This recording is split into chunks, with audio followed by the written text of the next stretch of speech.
محمد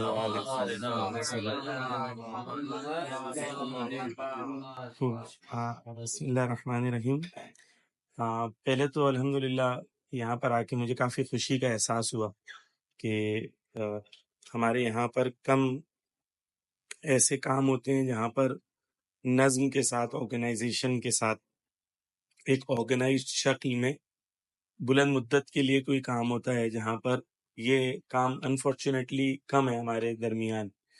تو ایک ایسا کام الحمدللہ آپ لوگ کر رہے ہیں جس میں یعنی ایک فوکس ہے، ایک ہدف ہے، اور ہدف کو لے کے آپ لوگ آگے چل رہے۔ تو کل میں نے جو بات کر رہا تھا اس کے اندر ایک بات تھی کہ پروجیکٹس اور ایونٹس، اس میں فرق ہوتا ہے۔ ایونٹس وہ ہوتے ہیں جہاں پر ایک چیز ہوئی اور ختم ہو گئی، مجلس ہوئی ختم ہو گئی۔ مولانا نے کیا پڑھے؟ بہت اچھی مجلس پڑھی۔ 8 دن کے بعد کسی کو پوچھیں گے کیا پڑھے؟ ہاں وہ ایسی بات کیے تھے، یہ بات کیے تھے۔ 15 دن کے بعد پوچھیں گے تو وہ بھی یاد نہیں رہے گا۔ ہاں پھر ایک بات یاد آئے گی۔ تو 1.5 گھنٹے کی مجلس میں ان لوگوں کو ایک بات یاد آئے گی، 2 بات یاد آئے گی۔ تو ایونٹس کی یہ چیز ہوتی ہے، ایونٹ ہوتا ہے اور ختم ہو جاتا ہے۔ ایونٹس اپنی جگہ ضروری ہوتا ہے کیونکہ وہ آپ کو انرجی دیتا ہے، ڈائریکشن دیتا ہے، جذبہ دلاتا ہے، موٹیویٹ کرتا ہے۔ لیکن ایونٹ سوسائٹی کو چینج نہیں کرتا۔ سوسائٹی کو چینج کیا کرتے ہیں؟ پروجیکٹس اور ایونٹس میں فرق کیا ہوتا ہے؟ پروجیکٹس وہ ہوتے ہیں جہاں پر آپ کے پاس ایک بلند مدت کے لیے پلان ہوتا ہے۔ آیت اللہ خامنہ ہی بولتے ہیں کار باید تشکیلاتی باشد، جو بھی کام کرو نا وہ آرگنائزیشنل کام کرو۔ اگر آپ کے کام کے اندر آرگنائزیشنل کیپیسٹی نہیں ہے تو آیت اللہ خامنہ ہی کہتے ہیں انقلاب بھی جو ہمارا کامیاب ہوا کیونکہ ہمارے اندر آرگنائزیشنل سکلز تھی۔ اگر ہمارے اندر آرگنائزیشنل سکلز نہیں ہوتی تو ہم انقلاب نہیں لا پاتے۔ اور امام زمانہ کا بھی انقلاب آئے گا تو اس کے لیے بھی ہمیں آرگنائزیشنل سکلز لانے کی ضرورت پڑے گی، یعنی ہمارے اندر کنیکٹیویٹی ہمارے اندر لانے کی ضرورت پڑے گی۔ اور جو بھی آرگنائزیشنز کے اندر ضرورت ہوتی ہیں، تو جو پروجیکٹس ہوتے ہیں آیت اللہ خامنہ ڈیفائن کرتے ہیں پروجیکٹس کیا ہوتے ہیں۔ پروجیکٹس ہوتے ہیں کہ اس کے اندر آپ ایک زنجیر ہوتی ہے، ایک کنیکٹیویٹی ہوتی ہے، ایک ایفرٹ سے دوسرے ایفرٹ کا، اور وہ زنجیر ایک ہدف کی طرف کنیکٹڈ ہوتی ہے۔ تو ہر انسان متفرق اگر ایک کام کر رہا ہے تو اسے لگتا ہے میں اتنا سی کر رہا ہوں، لیکن وہ کام اس کا دوسرے سے جب کنیکٹ ہو جاتا ہے، دوسرے کا تیسرے سے کنیکٹ ہو جاتا ہے تو وہ قوت بن جاتی ہے۔ جیسے آپ کے یہاں پر کچھ لوگ اکاؤنٹس میں کام کرتے ہیں تو کچھ لوگ کمپیوٹرز پہ کام کرتے ہیں تو کچھ لوگ دوسرا کام کرتے ہیں، لیکن اگر اکیلے یہ کام ہوتا تو انگلی کی طرح ہوتا، لیکن یہ سب مل جاتا ہے تو ایک مٹھی کی طرح ہو جاتا ہے۔ تو یہ کلن جو ہمارے یہاں نظام ہے پورا، وہ نظام کیا ہے؟ آرگنائزیشنل سیٹ اپ کے حساب سے۔ جیسے ہم لوگ جسم کا بھی مطالعہ کرتے ہیں تو جسم میں عقل اپنا کام کرتی ہے، خون اپنا کام کرتا ہے، وہ پورا ایک آرگنائزیشن ہے۔ خالی ایک خون ایک سیل تک نہیں پہنچے تو وہاں پر پیرالیسس ہو جاتا ہے۔ خون کا ایک قطرہ ہی تو نہیں پہنچا تو کیا ہو گیا؟ آکسیجن نہیں پہنچا تو کیا ہو گیا؟ لیکن وہ ایک قطرہ اگر نہیں پہنچا اور آکسیجن نہیں پہنچا تو وہاں پیرالیسس ہو جاتا ہے۔ اسی طریقے سے آرگنائزیشنل کام ہوتا ہے۔ آرگنائزیشنل کام میں ہو سکتا ہے کہ ایک انسان کو لگے کہ میرا کام بہت چھوٹا ہے، لیکن وہ قطرے خون کی طرح ہوتا ہے کہ اگر وہ کام مسلسل نہیں پہنچے تو وہ سیکشن اس ڈپارٹمنٹ کا پیرالائز ہو جاتا ہے۔ تو کبھی بھی ایک آرگنائزیشن میں کسی کو یہ نہیں لگنا چاہیے کہ میرا کام چھوٹا ہے یا میرا کام بڑا ہے۔ کیوں؟ کیونکہ ہر انسان اپنی ذمہ داری کے حساب سے عمل کر رہا ہے۔ میں مجلس پڑھ رہا ہوں، میری ذمہ داری الگ ہے، وہ جو جوتا لگا رہا ہے اس کی ذمہ داری الگ ہے۔ ہو سکتا ہے روز قیامت وہ جو جوتا لگا رہا ہے اس کا اجر میرے سے زیادہ ہوگا کیونکہ اس کے اندر خلوص میرے سے زیادہ ہے۔ تو ایک آرگنائزیشنل سیٹ اپ کے اندر آپ کو کیا ہوتا ہے؟ ہر فرد اپنا کام کرتا ہے، اور وہ جیسے باڈی ہے، باڈی کے اندر عقل اپنا کام کرتی ہے، وہ میسیجز بھیجتی ہے، ہارٹ اپنا کام کرتا ہے، وہ پمپ کرتا ہے، بلڈ اپنا کام کرتا ہے، لیور اپنا، آپ کی پوری باڈی سب کچھ صحیح ہے، لیکن ڈائجیشن آپ کا نہیں صحیح ہے تو کیا ہوگا؟ آپ بولیں گے عقل بہت اچھی ہے میری، آنکھیں بہت اچھی ہیں، زبان بہت اچھی ہے، لیکن ڈائجیشن کام نہیں کر رہا ہے، انسان اٹھ پائے گا؟ نہیں اٹھ پائے گا نا۔ گھر سے باہر جا پائے گا؟ نہیں جا پائے گا کیونکہ ڈائجیشن اس کا صحیح نہیں ہے۔ اسی طریقے سے تمام آرگنائزیشنل سیٹ اپس ہوتے ہیں۔ ہر ڈپارٹمنٹ اپنی جگہ اہم ہے، چاہے وہ لگ رہا ہو کہ اس کی کوئی اہمیت نہیں ہے، لیکن جیسے ہی وہ فنکشن کرنا بند کر دے تو پورا ڈپارٹمنٹ آہستہ آہستہ کولیپس کی طرف جائے گا. تو یہ چیز ہمارے لیے اہم ہے. پہلی چیز کہ میں جو کام کر رہا ہوں نا، وہ کام جو ہے وہ چھوٹا کام نہیں ہے. کیوں؟ کیونکہ آپ امام زمانہ کے لیے کام کر، یہاں آپ کیوں آئے ہو. یہ جو کام ہو سکتا ہے کہ مثلا ہم لوگ امپلائیز بھی ہوں، ہم لوگ کام بھی کر رہے ہوں، لیکن حقیقت میں ہم لوگ جو کام کر رہے ہیں وہ کام ہے جو انبیاء چاہتے تھے. مثلا مولا کائنات کے لیے کہ مولا کائنات کو کہتے تھے ابو الیتام، یعنی یتیموں کا باپ. اور مولا کائنات جب یتیم لوگ تھے وہاں پر کوفہ میں، تو لوگ تمنا کرتے تھے، بچے تمنا کرتے تھے کاش میں یتیم ہوتا تھا کہ مولا علی علیہ السلام مجھ سے اتنی محبت کرتے جتنی یتیم کو محبت کریں. یعنی لوگ یتیم ہونے کی تمنا کرتے تھے مولا علی علیہ السلام کی محبت کو دیکھ کے. تو اس یتیموں کی خدمت کرنا کس کی سیرت ہے؟ مولا علی. یعنی جب آپ خدمت کر رہے ہیں تو آپ کو یہ احساس ہو کہ میں مولا علی علیہ السلام کی سیرت پہ عمل کروں. مثلا ایک یتیم بچہ سامنے آتا تو مولا علی علیہ السلام اس کے لیے بکری بن جاتے تھے، اور بکری کی آواز نکالتے تھے یتیم بچے کے لیے. پھر یتیم بچے کو اپنی پیٹھ پہ بٹھاتے تھے اور بکری بن کے چلاتے تھے اس کو. یہ مولا علی ہے، یہ امیر المومنین. تو اگر ہم ایتام کی خدمت کر رہے ہیں تو مولا امیر المومنین کی راہ پہ چل رہے ہیں. جو قرآن میں کتنا ذکر ہے یتیموں کا، بہت شدت سے ذکر ہے قرآن میں کہ یتیموں کا مال نہیں کھاؤ، یتیموں کی خدمت کرو، یتیموں کے ساتھ عدل و انصاف کرو، یتیموں کے ساتھ نیکی کرو. بار بار قرآن میں ذکر ہے. تو ہم جس دین میں رہ رہے ہیں، آپ جو کام کر رہے ہیں، حقیقت میں مثال کے طور پر میں مجلس پڑھ رہا ہوں، مجلس ایک کام بھی ہے، مطلب میں خدمت کرنے آ رہا ہوں، لیکن جب تک مجھے یہ احساس نہیں ہوگا کہ مجلس میں امام زمانہ کے لیے پڑھ رہا ہوں اور ان کی خدمت میں پڑھ رہا ہوں، تو میرے اندر وہ جذبہ نہیں آئے گا کہ میں وہ جذبے کو دوسرے کے اندر ٹرانسلیٹ کر سکوں، ٹرانسفر کر سکوں. کیونکہ میرے اندر ہی وہ جذبہ نہیں ہے. میرے اندر جب ابھی کیا میرے پاس اگر 100 روپیہ نہیں ہوگا تو میں کسی کو 100 روپیہ دے سکتا ہوں؟ نہیں دے سکتا ہوں، کیونکہ میرے پاس ہی نہیں ہے. تو سب سے زیادہ اہم کیا ہے کہ میں جب خدمت کر رہا ہوں، ایک تو میرا جاب بھی ہے، لیکن کیا میرے اندر وہ رویش، وہ اپروچ ہے کہ میں ایک کار عظیم انجام دے رہا ہوں، ائمہ کی سیرت والا کام انجام دے رہا ہوں. تو یہ سب سے بنیادی چیز ہے کہ میں کل خواتین سے بھی گفتگو کر رہا تھا، میں کہہ رہا تھا کہ ہماری زندگی کا کوئی بھی ایسپیکٹ عبادت سے خارج نہیں ہے. ایک انسان جاب کرنے جاتا ہے تو جاب کرنے جاتا ہے، وہ حلال روزی کما رہا ہے گھر میں لے کے جانے کے لیے، وہ بھی عبادت ہے. انسان اپنی بیوی کے ساتھ بیٹھا ہے، صرف گفتگو کر رہا ہے، تو رسول اللہ کہتے ہیں کہ مکہ میں عمرہ کرنے کا ثواب ہے، صرف بیوی سے گفتگو کرنے کا سفرے پہ بیٹھ کے. تو ہر چیز ہمارے یہاں دین میں عبادت ہے. لیکن آپ کے لیے دو ایڈوانٹیج ہے کہ آپ حلال روزی کما رہے ہیں، وہ بھی عبادت ہے، اور جو کام کر رہے ہیں وہ بھی نیک ہے. تو دو جہت سے آپ لوگوں کی زندگی کے اندر خدا نے لطف و کرم کیا ہے، جیسے ہماری زندگیوں میں کیا ہے کہ ہم مجلس پڑھ رہے ہیں، وہ بھی لطف ہے بی بی زہرا کا. اور یہ ہمارے لیے ہو سکتا ہے کہ مثلا کسی کے لیے، بہت سارے لوگوں کے لیے یہی ذریعے معاش بھی ہو. تو دونوں جہت سے یہ عبادت ہے. اسی طریقے سے آپ لوگوں کے لیے بھی ہے نا.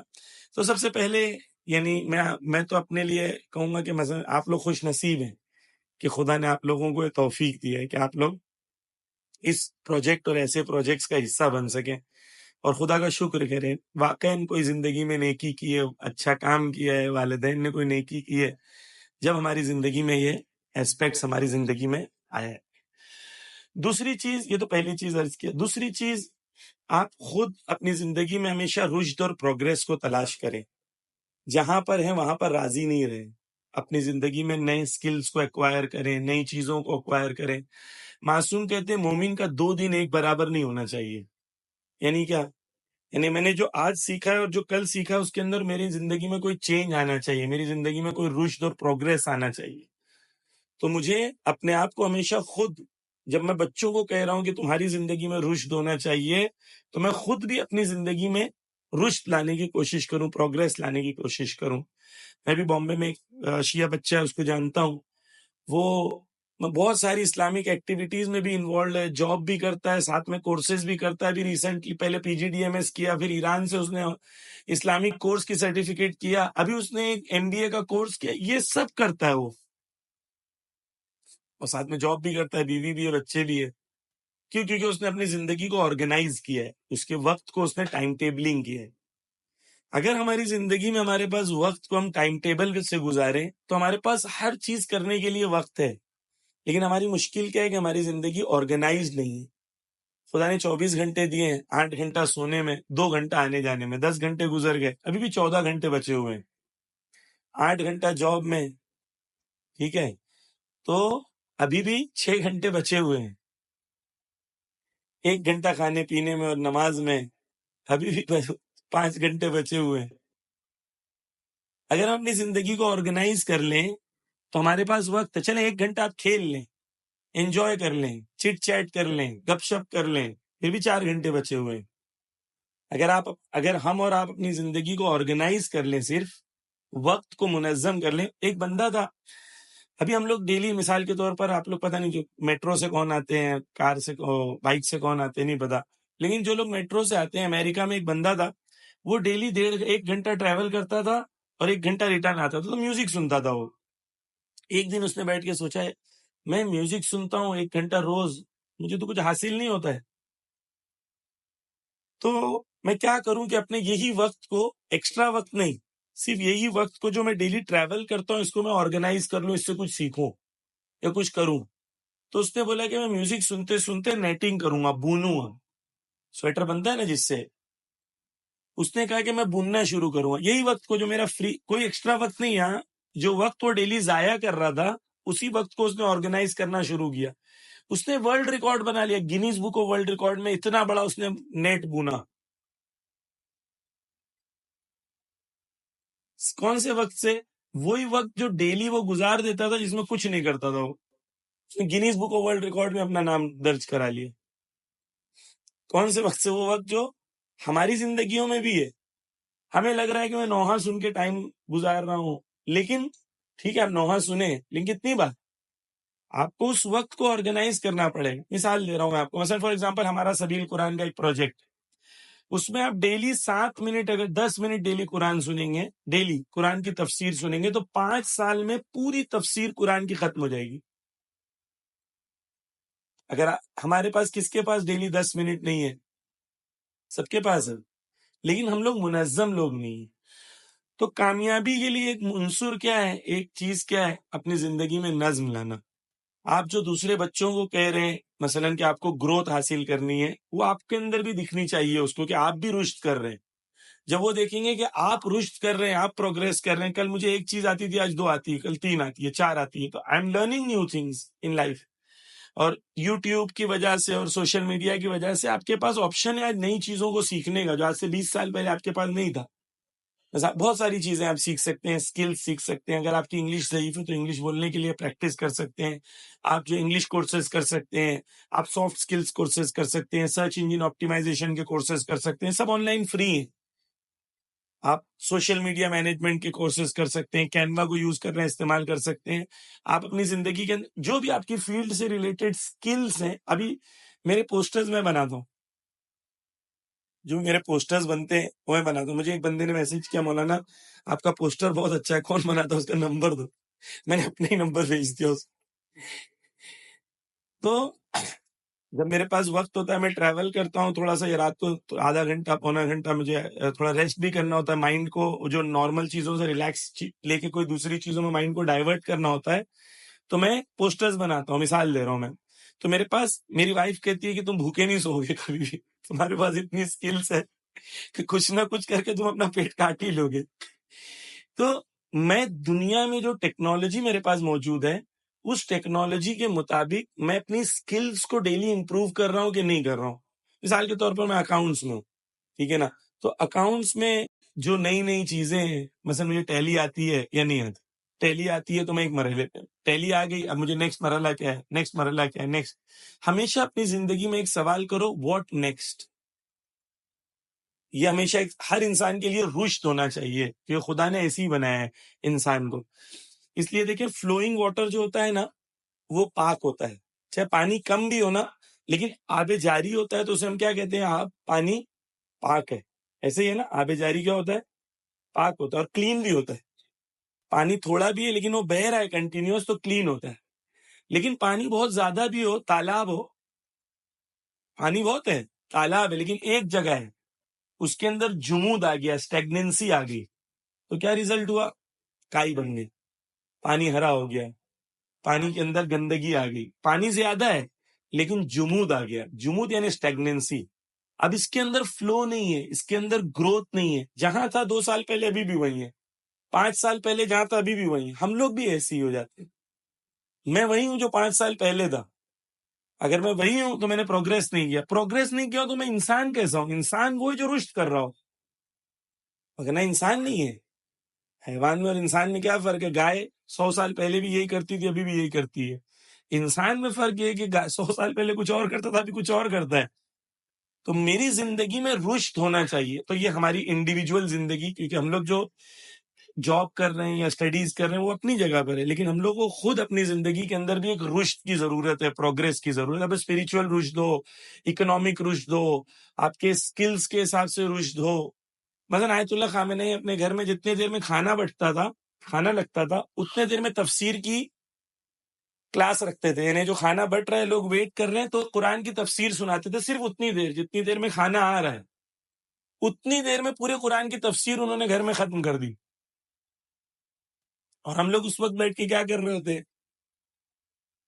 یعنی کتنا وقت ہماری زندگی میں ہوتا ہے، لیکن وہ وقت کو ہم لوگ آرگنائز نہیں کر پاتے۔ اگر ہم لوگ وقت کو آرگنائز کر لیں تو ہم بہت ساری چیزیں زندگی میں حاصل کر سکتے ہیں، جو تفسیر پڑھنا چاہتے ہیں، قرآن کو حفظ کرنا چاہتے ہیں، سب کر سکتے ہیں، پرووائڈیڈ یہ کہ ہم اپنے وقت کو آرگنائز کر لیں۔ الگ الگ سکلز، ابھی آپ لوگ کی خود کی پرائرٹیز اپنے حساب سے ہو۔ مثلا میرے بچے ہیں، بہت سارے پیرنٹس ہوتے ہیں بچوں سے بات کرنا نہیں آتا، غصہ کرتے ہیں، تو لرن کریں کیسے بچوں سے بات کرنا ہے۔ کورسز ہوتے ہیں، ویب سائٹس ہوتی ہیں، یوٹیوب چینلز ہوتے ہیں، بچوں کی تربیت کے لیے جو چیزیں ضروری ہیں اس کو اسٹڈی کریں۔ دا ہول آئیڈیا از کہ آپ کی زندگی میں رشد اور پروگریس ہونا چاہیے، جہاں پر بھی میری ضعف اور کمزوری ہے وہ آئیڈینٹیفائی کر کے اس کو سالو کرنے کے لیے مجھے علم حاصل کرنا چاہیے۔ یہ سیکنڈ چیز ہے۔ تھرڈ چیز جو ہے مجھے آپ سے عرض کرنی ہے وہ یہ ہے کہ قرآن میں بسم اللہ الرحمن الرحیم، یا ایھا الذین آمنوا اصبروا وصابروا ورابطوا واتقوا اللہ لعلکم تفلحون۔ خدا قرآن میں کہتا ہے کہ اے وہ لوگ جنہوں نے ایمان لائے، آپ انڈیویجولی صبر کرو اور کلیکٹیو صبر کرو۔ صبر کا مطلب ہوتا ہے کہ صبر کو کیا، صبر ہمارے یہاں جو کسی نے تماچا مار دیا تو بولے سوری یار صبر کر لو، یہ صبر نہیں ہے، یہ بزدلی ہے۔ صبر کا مطلب کیا ہوتا ہے کہ آپ اگر آیت اللہ خامنئی کی ایکسپلینیشن میں کہ اگر آپ ایک چوٹی پہ پہنچنا چاہتے ہیں پہاڑ کی، اور آپ زمین پر ہیں، آپ کا گول کلیئر ہے کہ مجھے چوٹی تک پہنچنا ہے، نیچے سے تو بڑا اچھا لگ رہا ہے، چوٹی تک پہنچوں گا تو دنیا کتنی اچھی لگے گی، خوبصورت لگے گی۔ آپ نے چلنا شروع کیا 1 گھنٹہ، آدھا گھنٹہ پہلے تو بہت اچھا لگ رہا تھا، پھر آدھا گھنٹہ چلنے کے بعد کیا ہوگا؟ پیر دکھے گا، پھر اس کے بعد تھوڑا اور آگے چلو گے تو ٹھوکر لگے گی تو پیر میں سے خون نکلے گا۔ اب 1 گھنٹہ چلنے کے بعد آپ سوچو گے یار چلو صبر کر لیتے ہیں، پلٹ کے آ جاتے۔ تو یہ صبر نہیں ہے، یہ کیا ہے؟ فرار ہے۔ صبر اور فرار میں فرق کیا ہے؟ صبر کسے کہتے ہیں؟ صبر کہتے ہیں کہ اسی منزل اور اسی گول پہ باقی رہنا، اب اس راستے میں جو تکلیفیں ہیں ان تکلیفوں پہ صبر کرنا، اپنی منزل کو تبدیل نہیں کرنا، اسے کہتے ہیں صبر۔ سمجھ میں ڈفرنس؟ یعنی اگر میں آدھے راستے سے ریٹرن آ جاؤں گا تو اس کو صبر نہیں بولتے، تکلیفوں پہ صبر کرنا ہے، مشکلوں پہ صبر کرنا ہے، لیکن اپنے مقصد اور گول پہ باقی رہنا ہے۔ ایک اسٹوڈنٹ ہے، گرمی میں پڑھ رہا ہے، اے سی نہیں ہے روم میں، پسینہ آ رہا ہے، اس کا دوست اے سی میں بیٹھ کے پڑھ رہا ہے، اس کو صبر کرنا ہے، اس چیز کے اوپر، یہ تکلیف کے اوپر صبر کرنا ہے، تب وہ کامیاب ہوگا۔ پڑھائی کر رہا ہے، اس کا دوست کھیل رہا ہے، کھیلنے میں مزہ آ رہا ہے، پڑھنے میں مزہ نہیں آ رہا ہے، اس کو اس پہ صبر کرنا ہے۔ تو صبر کا مطلب اپنے گول اور اپنے ہدف پہ باقی رہنا، اور وہ اللہ نے جو گول قرار دیا انسان کو کمال اور رشد کا، اس پہ باقی رہنا، اور اس پہ باقی رہتے ہوئے جو اس کے اندر مشکلیں آتی ہیں اس پہ صبر کرنا، اسے کہتے ہیں صبر۔ تو ایک چیز یہ انگلش میں اگر آپ سرچ کریں گے صبر #islam.org خامنئی، آپ یہ سرچ کریں گے تو آپ کو پوری بک ہے تقریباً 25 منٹس میں آپ ختم کر سکتے ہیں، جس کے اندر آیت اللہ خامنہ نے صبر کو پورا ایکسپلین کیا ہے اور صبر کے ڈفرینٹ ایسپیکٹس کو بھی ایکسپلین کیا ہے. تو اگر جو جوان پڑھنا چاہتے ہیں وہ پڑھ سکتے ہیں. خوب یہ ہو گیا صبر. قرآن میں خدا کہتا ہے کہ تمہیں کبھی انڈیویجولی صبر کرنا ہے، یعنی میں خود میری زندگی میں مشکلیں آئیں تو میں صبر کروں مشکلوں کے مقابلے میں. میرے سامنے گناہ کا آپشن شیطان نے رکھا، اس سے صبر کروں. میرے سامنے سوشل میڈیا کا یوزیج ہے، میں اسٹوڈنٹ ہوں، صبر کرنا ہے مجھے اس کے اوپر تاکہ میں اپنے گول پہ باقی رہوں. تو تمام وہ چیزیں جو مجھے ڈسٹریکٹ کر رہی ہیں اس پہ صبر کرنا ہے. پھر قرآن میں خدا کہتا ہے کہ اس کے ساتھ تمہیں کلیکٹیو صبر کرنا ہے. کلیکٹیو صبر کا مطلب کیا ہے کہ آپ ان کی مدد کریں، یہ ان کی مدد کریں، یہ ان کی مدد کریں، اور سب مل کے مشکلوں کا ایک ساتھ صبر کریں. تو کیا ہوتا ہے کہ اس میں طاقت آتی ہے. دیکھیں امیزون کے فارسٹ ہوتے ہیں، امیزون کے فارسٹ میں کیا ہوتا ہے کہ جو چیٹیاں ہوتی ہیں، چیٹی بولتے ہیں نا آپ لوگ یہاں پر، ہاں بامبے میں مونگی بولتے ہیں. تو جو چیٹی ہوتی ہیں، آپ بامبے میں سے رہے مونگی بولتے ہیں بامبے میں. میں ایک جگہ بول رہا تھا میں مونگی بول رہا ہوں، ان کو مونگی سمجھ میں نہیں آ رہا تھا. میں سوچا ان لوگ سمجھ میں کیوں نہیں آ رہے. بعد میں مجھے پتا چلا کہ مونگی نہیں، ان لوگ چیٹی کہتے. تو چیٹی رہتی ہیں وہاں پر. اب فارسٹ کیسا ہے کہ وہاں پانی آتا ہے، پورا فارسٹ پانی سے بھر جاتا ہے. آپ نے دیکھا ہوگا ڈاکیومنٹریز. تو پورا فارسٹ آتا ہے، پورا فارسٹ پانی سے کور ہو جاتا ہے. اب یہ چیٹیوں کو اپنی اس فارسٹ سے اس فارسٹ جانا ہے، وگرنہ یہ چیٹیاں مر جائیں گی پانی بہے گا تو، ہے نا. کیسے جائیں گے چیٹیاں؟ ہے اتنی چھوٹی سی چیٹی اور پانی اتنا، اور وہ پورا اتنا کیا کہتے ہیں ڈسٹینس اتنا. تو چیٹیاں کیا کرتی ہیں، چیٹیاں اپنے تمام چیٹیاں جو ہیں وہ اپنے پیروں میں پیر ڈال دیتی ہیں، اس طریقے سے اپنے کو ایک دوسرے سے انٹینگل کر لیتی ہیں. اور کئی ہزار چیٹیوں کا ایک اس طریقے سے ان لوگ ایک وہ بناتے ہیں، ایک جھوم ٹائپ بناتے ہیں. تو اس طریقے سے وہ چیٹیوں کا پورا جھنڈ ہوتا ہے، کئی ہزار، شاید 1,00,000 سے بھی زیادہ چیٹیاں ہوتی ہیں. آپ دیکھیں گے تو آپ کو لگے گا بوٹ مانند ہو جاتے ہیں ان لوگ. لیکن وہ جڑے کس چیز سے؟ کوئی فیویکول سے تو جڑے ہی نہیں ہے. کس سے جڑے؟ صبر اور ارادے سے. اب وہ لیئرز کے اندر جو آؤٹر لیئر میں ہے، ہو سکتا ہے کہ کچھ جو ہے پانی کے بہاؤ سے گر جائیں، لیکن باقی سب بچ جاتی ہیں. صبر اسے کہتے ہیں، کلیکٹیو صبر، کہ قوم جو ہے مل کے صبر کرے دشمنوں کے مقابلے میں. جب ایک انسان اکیلے کو اس کو جیل میں ڈال دیتے ہیں تو وہ انسان کیونکہ اکیلے جیل میں ڈال دیے تو اکیلا ہو گیا. کلیکٹیو صبر نہیں کیا قوم نے، پوری قوم نہیں آئی میدان میں.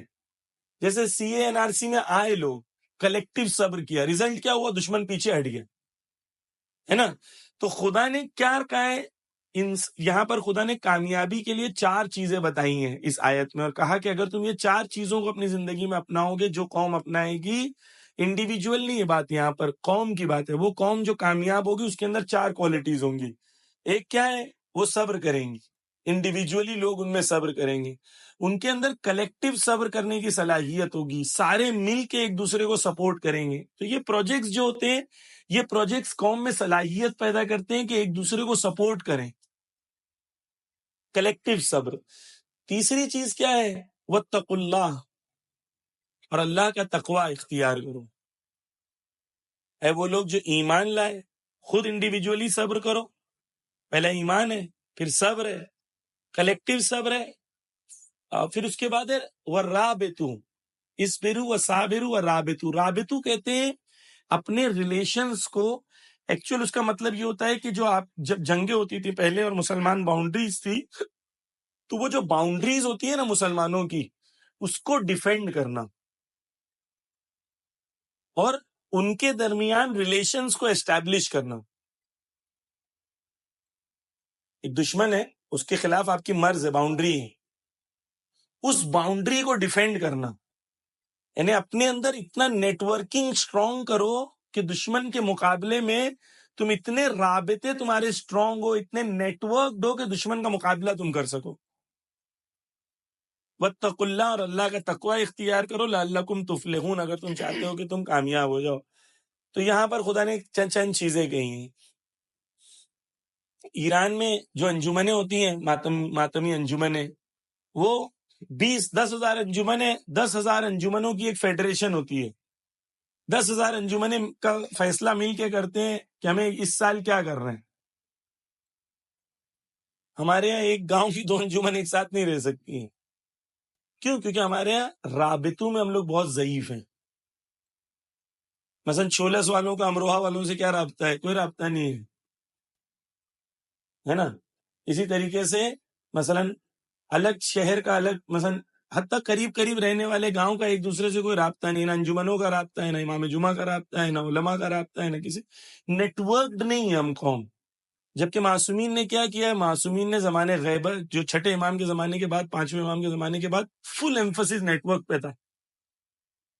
کیونکہ 7ویں امام کے بعد 9ویں 10ویں 11ویں امام کے زمانے میں صرف 8ویں امام ولی عہدی تھے. باقی ہر امام کا پورا کام نیٹ ورک کے ذریعے سے ہوتا تھا. علماء کے گراؤنڈ لیول پہ نیٹ ورک تھے، جڑے ہوئے تھے سارے ایک دوسرے سے، ویب کام.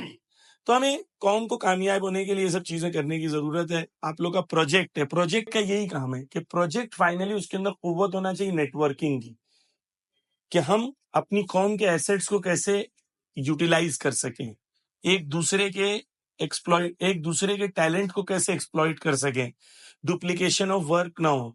یہ کب ہوتا ہے؟ جب ہم لوگ کی قوم نیٹ ورکڈ ہو. اور جب نیٹ ورکڈ ہوگی قوم تو ایک دوسرے کے ایسیٹس کو استعمال کریں گے. اور جب نیٹ ورک نہیں ہوگی قوم تو وہ ہر آدمی وہی چیز کرنا چاہے گا اور کوئی بھی کامیاب نہیں ہوگا. کیوں؟ کیونکہ ہر آدمی وہی چیز کر رہا ہے، 0 سے سٹارٹ کر رہا ہے. جبکہ 0 سے 20 تک ایک آدمی پہنچ گیا، ابھی آپ کو 21 سے شروع کرنا تھا اس کے ایکسپیرینس کو یوز کر کے. لیکن ہر آدمی 0 سے ہی شروع کر رہا ہے. کیوں؟ کہ قوم کے اندر وہ نیٹ ورکنگ نہیں ہے. اور یہ سب چیز کے لیے ولایت کا نظام ہونا چاہیے، ایک لیڈر ہونا چاہیے جو لیڈرشپ کے تحت ہم لوگ سب چل سکے. جو بھی فی الحال ہمارے پاس مثلا مرجعیت اور نظام ولایت فقیہ کے انڈر میں ہمارے پاس موجود ہے، لیکن اس کا لوکلائزیشن ہمارے پاس اس وقت موجود نہیں ہے. مولا آپ لوگوں کی مدد کریں انشاءاللہ. مولانا صاحب خدمت کر رہے ہیں، یہاں کے جو مومنین ہیں وہ خدمت کر رہے ہیں، آپ لوگ سب خدمت کر رہے ہیں. بی بی زہرا انشاءاللہ آپ لوگ کی تمام خدمتوں کو قبول کرے، اور اچھے عالم دین جو قوم کی خدمت کا جذبہ رکھتے ہیں، بڑی نعمت ہے. تو دوسری جگہ جہاں پروگریس نہیں ہو رہا ہے وہاں پر ایک سب سے بڑا چیلنج ہے کہ ایسے علماء موجود نہیں ہیں. جہاں علماء اچھے موجود تھے وہاں کو سوسائٹی نے پروگریس کیا، اور جہاں سوسائٹی کے اندر بھی کیپیسٹی تھی ان علماء کو ڈائجسٹ کرنے کی. کہیں کہیں پہ علماء اچھے ہوتے ہیں، سوسائٹی میں ایکسیپٹیبلٹی نہیں ہوتی ہے، بیچارے وہ اکیلے ہو جاتے ہیں، جیسے مسلم اکیلے ہو گئے. لیکن دونوں چیز ہو جائے، سوسائٹی میں بھی ایکسیپٹیبلٹی ہو جائے، اچھے علماء بھی ہو جائیں، تو سوسائٹی پروگریس کرتی ہے. انشاءاللہ مولا آپ سب کی مدد کرے. معذرت میں نے آپ لوگوں سے زیادہ گفتگو کر لی، قرار تھا کہ میں کم بات کروں، لیکن کیا کریں، دل ہے کہ مانتا نہیں. جزاک اللہ. مولا آپ سب کو سلامت رکھیں انشاءاللہ. کوئی اگر پوائنٹ، کوئی کوئسچن، کوئی ڈسکشن ہو تو میں انشاءاللہ حاضر ہوں. کوئی سوال اگر آپ لوگ کے ذہنوں میں ہو جو میں نے گفتگو کی اس کے حوالے سے، اس کے کوئی اور. ماشاءاللہ تو مانا اور مفید گفتگو رہی جزاک اللہ. ہم سب کے لیے انشاءاللہ. تو مگر وہ پروجیکٹ کی جو بات کہی کہ ہم لوگوں کا ایک پروجیکٹ ہے جی، کہ وہ لوگوں کے لیے وہی اہم ہے. جی اچھی گفتگو رہی.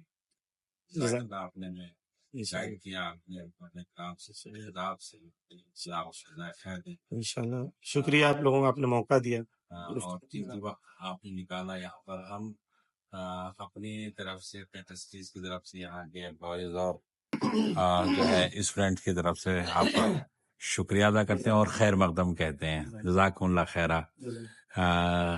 مولانا جعفری صاحب کی سلامتی کے لیے، امام زمانہ علیہ السلام کی سلامتی کے لیے صلوات پڑھ دیے محمد